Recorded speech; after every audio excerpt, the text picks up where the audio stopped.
Today's video is going to be a makeup tutorial for the absolute beginner.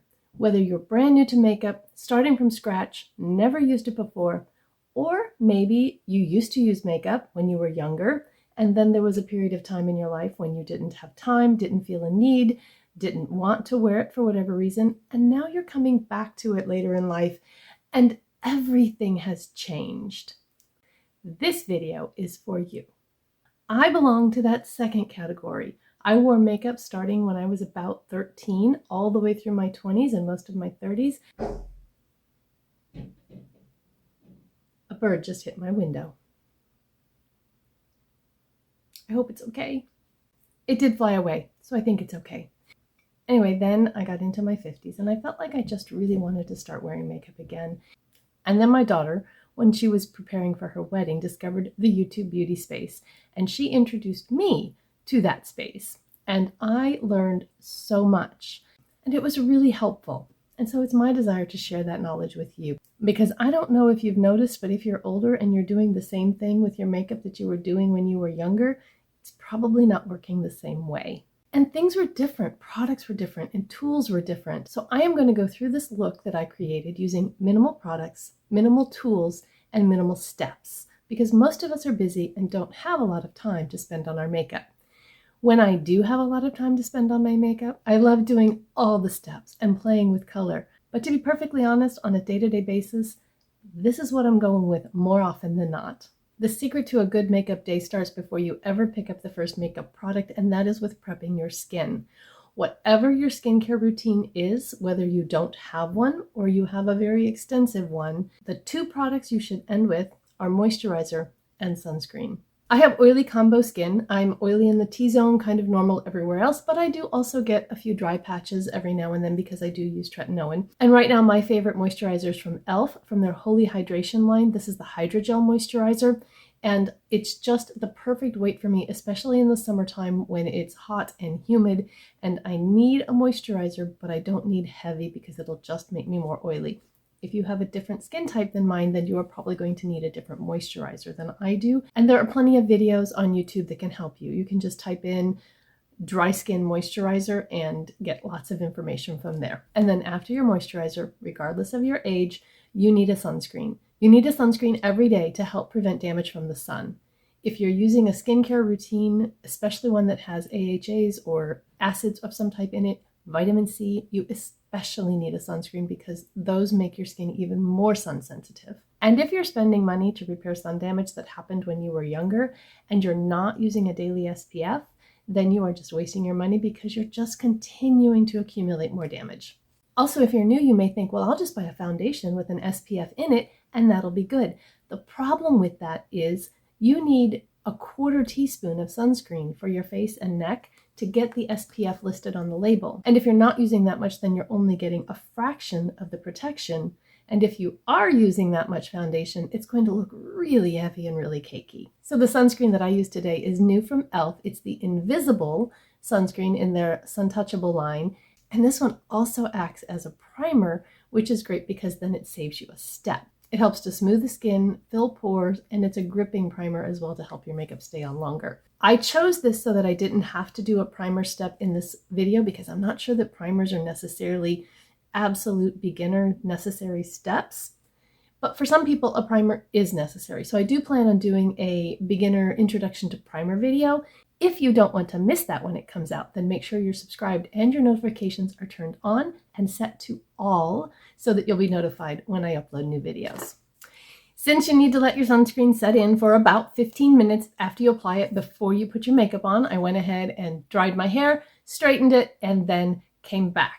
Generally, the first step in the makeup process is to create an even, smooth canvas that you can apply the rest of your color products onto. If you have amazing skin, you might not need a foundation, but most of us are going to want to put on a foundation. And there are so many options for foundations that without making this an enormously long video, I am going to kind of skip the how to pick a foundation and save that for a separate video. But I'm going to make the assumption that if you're not used to wearing makeup, you are probably not looking for a full coverage, hide everything kind of foundation. And so what I'm going to use today is something more in the tinted moisturizer family. It lets your skin look like skin, but just gives you a more even, smooth look. So for this look, I'm going to be using the Wet n Wild Bare Focus Tinted Hydrator. This is an oil-free formulation. It provides sheer to medium coverage because it is buildable, and it has hyaluronic acid and vegan squalane. This comes in 11 shades, and that doesn't seem like very much. They probably could have a few more, but when you're using a foundation that with a sheer to medium coverage, the shade match isn't quite as important as it is when you're using a more full coverage foundation. Because it shears out and your skin shows through a little bit more, there's a little bit less of a precision that's necessary in the shade match. You will want to shake this up because it can separate if it's been sitting for a little while, and I'm going to put this on with my fingers, just going old school. I am using the shade Fair. If your skin tone is like mine, that might work for you. In my Walmart, there are only maybe 6 or 7 of the shades, but all 11 shades can be found on the Wet n Wild website. I try not to bring foundation up under my eyes because I am going to put concealer there, and the more products you layer, the more likely you're going to get creasing in those fine lines that are under our eyes. After the foundation is on, I go in with a blending sponge. Today I'm using the e.l.f. Total Face Sponge, and it is dampened. I wet it, I squeeze it out, and then I squeeze it out in a towel so that there's no extra moisture left in that sponge. It's just barely damp. And then that helps to remove excess product from your skin, which will help to keep it from settling in your fine lines. And it also gives a really smooth finish.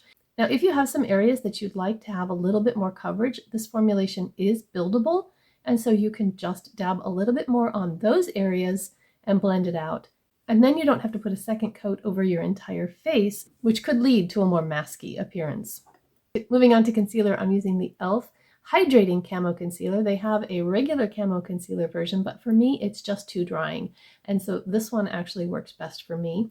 It has a huge doe foot. And if you just go in and swipe this on, you are going to have so much product. You don't need that much. So what I do is I put a little bit on my palette, and then I use my ring finger to just barely dab in there and tap that on my eyes.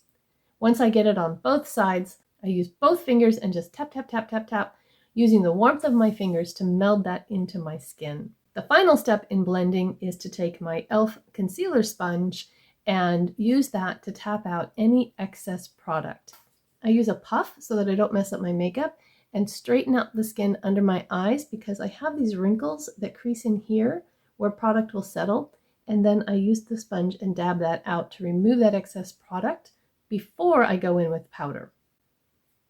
Creasing is often, not always, but often a result of using too much product. I like to set my face because I have oily skin. If you have very dry skin, you may not need powder, you may not want powder, but I do. And today I use the Fit Me Loose Finishing Powder in Fair. This is a super finely milled powder. It's very soft, and I actually have no problem using this under my eyes as well as on the rest of my face. So the brushes I'm using today are also from e.l.f. and they're very affordable. I have 3, and I think you might be able to get these in a set. I'm not sure. I'll have to check. But I have the... Well, this one doesn't have a name on it, but it's just a big fluffy one, so it's for it's a powder brush. This one says it is a highlighter brush, but that's not what I'm using it for today. And this one says this small tapered brush. So just because a brush says it's for one thing doesn't mean you have to use it for that thing. You can use it for whatever it works for you. These are very, very similar. This one's just a little bit bigger. Because I did this earlier, I'm not exactly sure which one of these I used, but it really doesn't matter. You could use either one. And so I straighten that skin out again under my eyes, tap into the powder, and then dab that on. When I get it where I want it, then I will brush away any extra with the brush. And if you want to stop there, that's perfectly fine. But with my oily skin and these hot temperatures, I really do need to set my whole face for my makeup to last all day. And so I went in with the big brush and just dusted it all over my face. And then it's time to bring some color to our face. If you watch very many YouTube videos, you will see that there's bronzer and there's contour, and you can get those in liquids or in creams or in powders. And then there's blushes that also come in liquid, cream, and powder, and highlight. And we're not doing all those steps. We're just going to add some blush. And I'm going to use the Essence Pure Nude Baked Blush. This is a really nice formulation. This color is called Cool Coral. It looks a little more pink to me than coral, but it does have just a little bit of sheen to it. And so if you wanted something that was completely matte, then this might not be for you, but this also isn't sparkly and there's no glitter in it. So as far as like emphasizing texture, if that's a concern of yours, then I don't think that that's something you really need to worry about. And so I went in with the small brush and just swirled in there. And then when we were younger, we were told to smile and put the blush on the apple of our cheeks. But as you get older, if you do that, when you don't smile, you're going to end up with blush way down here. And that is not helpful for lifting the face and making it look more youthful. So what I do is I don't smile, find my cheekbone, and I start the blush kind of at the corner of my eye and go up, angling over the top of my ear. If you use a big brush like this, you're going to get a big swath of blush. So using a smaller brush is going to help you to better able concentrate and lift that and not have blush too far down here. Once you have your blush on, using your sponge that you blended out that foundation with, where it has a little bit of foundation on it, just go over the top of that, and that helps smooth the edges so that there's no harsh lines between your blush and your foundation. Then I think just about everybody needs to do something with their brows. If you have dark and full brows, you might only need to brush them, and that might be enough. But aging is one of the things that can lead to sparser brows. And I happen to also have very blonde hair, and so my brows are just really hard to see. And even though I wear bangs, it does help provide a frame for my face to have my brows there. If I don't have my brows, it just kind of looks odd. And I didn't like putting brows on when I was younger. My mom always told me I needed to wear brows because it framed your face and all of that. And I just thought it looked weird. So if you aren't used to wearing brows, when you put them on, you may feel like you look like Groucho Marx. I did. And then I got used to what I looked like with brows, and now I feel like I'm just not finished without them. So some things do just take a little while for you to get used to the way you look. So this e.l.f. Instant Lift Brow Pencil is great because it's only $3. They come in a variety of colors. Taupe is a really good color for me, and it's just fast and easy. I don't spend a lot of time on my brows.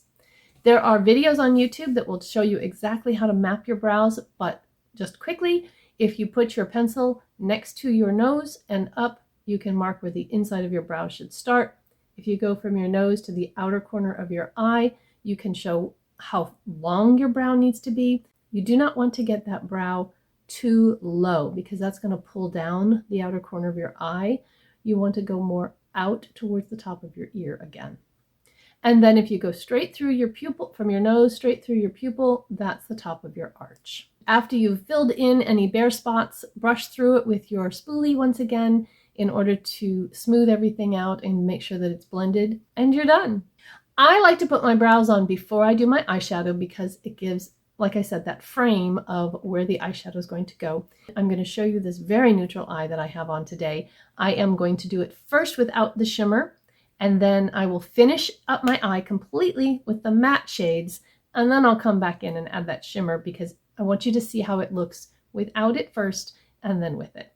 This is the e.l.f. I Love You a Latte palette, and it is a great first palette or a great companion palette to just about anything else that you might have, because you have a light color that you can use on your brow bone or the inner portion of your lid. You have two medium transition shades. One is a little bit warmer, has a little bit more orange in it, and one is a little cooler. And then you have a darker shade that you can use to deepen up the outer corner. You could use it as an eyeliner, or you could use any of these even as a brow powder. If you have one of these angled liner brushes, you could just dip into one of these if the color matches your hair or is close enough, and just fill in your brows with that. But I'm using them for eyeshadow today. I used 3 brushes to do my eye look today. You don't need a whole cup full of brushes in order to do your eyes. I used a larger fluffy brush for the medium tone color. I used a smaller fluffy brush so I could be more precise for the dark color. And then I used a flat shader brush that's a little bit stiffer for the light color and for the shimmer when I got to that point. These are all from e.l.f. They were part of a bigger set, but you don't have to buy these brushes. am just showing you the type of brushes that I used. So I first went in with the larger fluffy brush to the sort of cooler brown shade. You want to put that under the brow bone and into the crease. This is what's called the transition shade. And what this does is it provides what it says, a transition from your lid color to the upper part of your eye.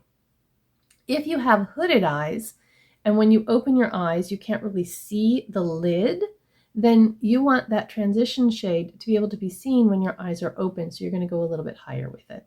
I then took the smaller fluffy brush and went into the deeper brown color. And first I'm just placing the color. I started at the lash line and placed the color in an upward direction so that my eye would remain lifted. You don't want shadow to go below the lower lash line.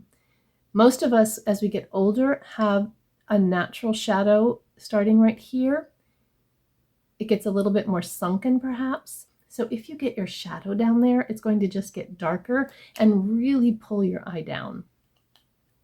Then I took that larger fluffy brush to blend that color, and I blended in and up and out. Again, being very careful not to blend in a downward motion. Finally, I took that flat shader brush and went into the lightest color and put that on the inner portion of the lid and on the brow bone. This brightens up the inside of the face and just really opens your eyes up, makes them look more awake. As I said, I do have shimmer on right now, but I finished this look before I put the shimmer on. So again, in the spirit of minimal steps, minimal products, I'm not doing eyeliner. I am using the Essence Lash Princess False Lash Effect Mascara, but I also really love the e.l.f. Lash and Roll. And this one's great because you don't have to curl your lashes. If you have straighter lashes, this one actually does help hold the curl. The other thing you can do though is once your lashes are dry or almost dry, you can kind of use your finger to curl them. I did curl one side and not the other, and honestly I couldn't tell the difference. When putting mascara on, I like to start at the base of my lashes and kind of wiggle and get that base filled in. That can kind of substitute for using a liner if you get that mascara all the way down to the base of your lashes. And then I will pull through the rest of it. And then as you see, I did curl the other side and did the same thing with the wiggle and pull. And then when I came in with the second coat, I focused a little bit more on the tips of the lashes to add the length. I also put just a very thin coat on the lower lash line. Okay, it's time for best friend talk. If you're over 45-ish or 50 especially, and your eyes aren't what they used to be, you need to have a 10x mirror. This one came with my makeup mirror, but you can buy a 10x mirror anywhere. You need one. You need to not pay too much attention to what you see in one, but you need one. Because when you're putting on your mascara, very often you will get mascara on your eyelid. Your lashes will touch, the wand touches, but sometimes you don't know it. This will let you know. And it isn't that anybody's going to be this close to your face talking to you. My mom used to say, if anyone is this close to your face, they're not caring what your makeup looks like in that moment. If their eyes are better than yours, they may not need to be that close to see.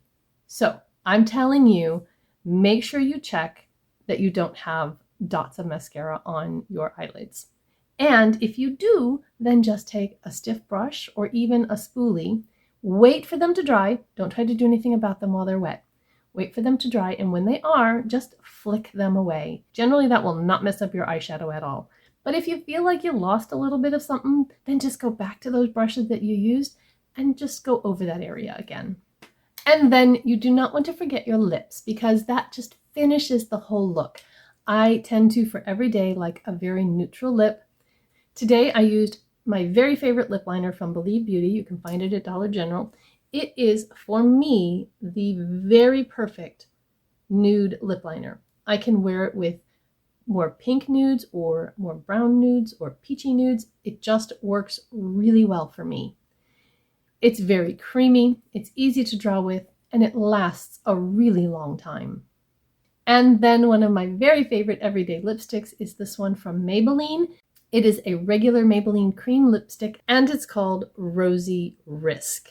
It's a pinkish nude that is just kind of my lips but better. Because it's a regular cream formula, it's very comfortable to wear. It's maybe not going to last through a meal, but if I'm not eating, it lasts really well. And with that look, you could be completely done. But I am one who doesn't feel like a look is actually finished until there's a little bit of shimmer to it. So I went to another e.l.f. Bite Size, and this one is called Cream and Sugar. It's also a great neutral palette. It only has the one transition shade and a dark shade other than these two shimmers. And so I really like using these two together, although the browns are kind of a repeat, but they're only $3, so I think it's okay to have two. You can apply that shimmer with that flat shader brush, but typically I like to apply shimmers with my finger. It's a little bit easier with the brush. If you already have your mascara on, the finger tends to be a little bit less of a precise application method. But I just really like the extra oomph that you get from that shimmer. If it's too much for you when you're brand new to makeup, it's okay to stick with just the mattes. And I know it took me a really long time to explain to you while I was putting all this on, but I promise you that when I'm not talking about everything I'm doing, I can do this look in about 10 minutes, and I bet you can too. If this video was helpful to you at any point, then please click that thumbs up button down below. That lets YouTube know that you liked the video and that other people might like it too. And because I'm trying to grow my channel, that's very helpful to me. What's your story? Are you brand new to makeup? Have you never worn it before? Or did you used to wear it, didn't wear it for a while, now you're coming back to it? Or do you just love makeup content so much that you'll watch whatever YouTube puts in front of you? It doesn't matter at all. I do have other beginner makeup videos, and I'm going to put that playlist right there so you can check it out if you want to see more. And I'm going to be adding to that as time goes by. I hope you'll stick around and watch some more videos, but if you gotta run, I will see you in the next one. Have a beautiful, blessed day. Bye-bye.